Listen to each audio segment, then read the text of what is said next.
നമസ്കാരം, ഏവർക്കും ഒരു പുതിയ വീഡിയോയിലേക്ക് സ്വാഗതം.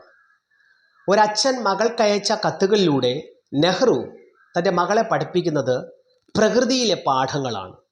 പ്രകൃതി ഒരു പാഠപുസ്തകമായിട്ടാണ് നെഹ്റു തൻ്റെ മകൾക്ക് പരിചയപ്പെടുത്തി കൊടുക്കുന്നത്.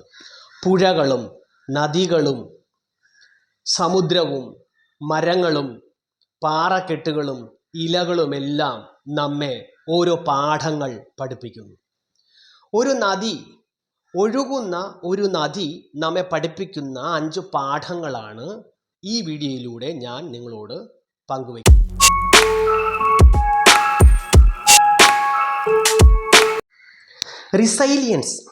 റിസൈലിയൻസ് എന്ന് പറഞ്ഞാൽ പൂർവസ്ഥിതി പ്രാപിക്കാനുള്ള നൈസർഗിക കഴിവ്.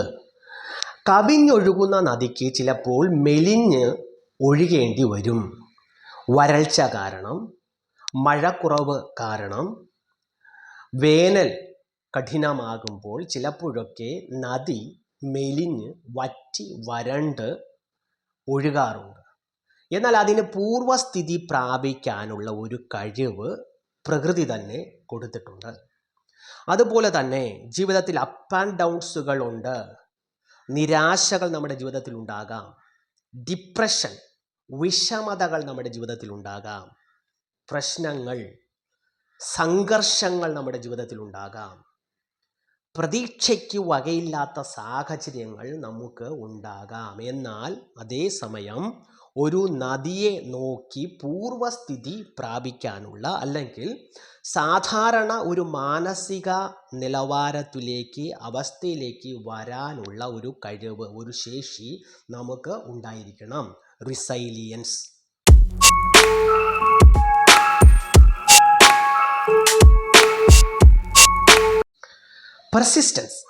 പെർസിസ്റ്റൻസ് എന്ന് പറഞ്ഞാൽ ദൃഢത, സ്ഥിരത, ഒരു സ്റ്റെബിലിറ്റി, ഒരു ഉറച്ച നിലപാട്. നദിക്കൊരു മുൻപോട്ട് തന്നെ പോകണം, പ്രയാണം ചെയ്യണം എന്ന ഒരു ഉറച്ച നിലപാടുണ്ട്. അതൊരിക്കലും പുറകോട്ടേക്ക് പോകുന്നില്ല, അത് മുൻപോട്ട് തന്നെ പ്രയാണം ചെയ്യുന്നു. അപ്പോൾ നമ്മുടെ ഭൂതകാലത്തിലേക്ക് നോക്കി നമ്മൾ മുൻപോട്ട് പോയാൽ ഒരിക്കലും നമുക്ക് വിജയത്തിലേക്ക്, ലക്ഷ്യത്തിലേക്ക് എത്താൻ കഴിയില്ല.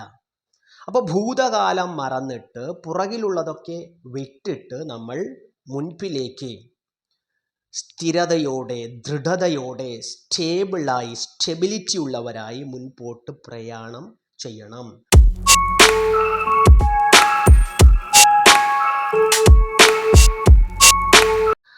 പർപ്പസ്, ലക്ഷ്യം, ഉദ്ദേശ്യം.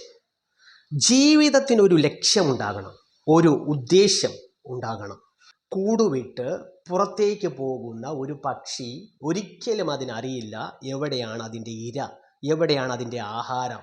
എങ്കിലും ഒരു ലക്ഷ്യബോധത്തോടെ ഇര കിട്ടും, ആഹാരം കിട്ടും എന്ന ശുഭാപ്തി വിശ്വാസത്തോടെ, ലക്ഷ്യബോധത്തോടെ അത് കൂടുവിട്ട് പുറത്തേക്ക് പോകുന്നത് പോലെ നമ്മുടെ പ്രയത്നങ്ങളെല്ലാം, നമ്മുടെ സ്വപ്നങ്ങളെല്ലാം സാക്ഷാത്കരിക്കപ്പെടും, പൂർത്തീകരിക്കപ്പെടും എന്ന ലക്ഷ്യബോധത്തോടെ മുൻപോട്ട് പോകണം.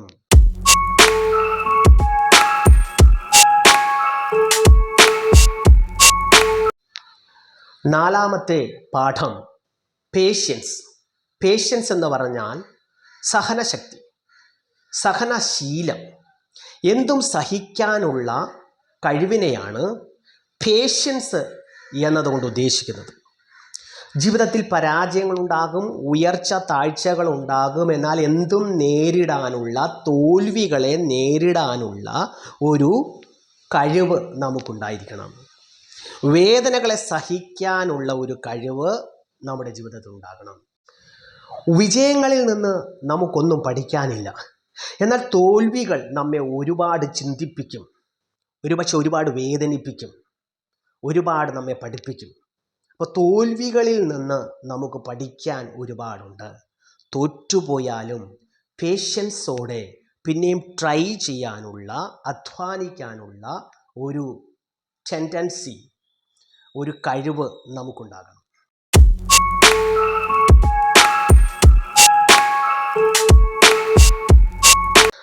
ഒരു നദി പഠിപ്പിക്കുന്ന 5ാമത്തെ പാഠം ടുഗെദർനെസ്, ഒരുമ, ഒരു കൂട്ടായ്മ. നദി, ഒറ്റപ്പെട്ട് ഒഴുകുന്ന നദി പല ശാഖകളായി പിരിയുന്നു, അല്ലെങ്കിൽ പല ശാഖകളായി ഒഴുകുന്ന നദി ഒരുമിച്ച് ഒരു കൂട്ടായ്മയിലേക്ക്, ഒരു ലക്ഷ്യത്തിലേക്ക് എത്തുന്നു. അത് ഒരു വാട്ടർ ബോഡിയിലേക്ക് എത്തിച്ചേരുന്നു, ഒരു ടുഗെദർനെസ്.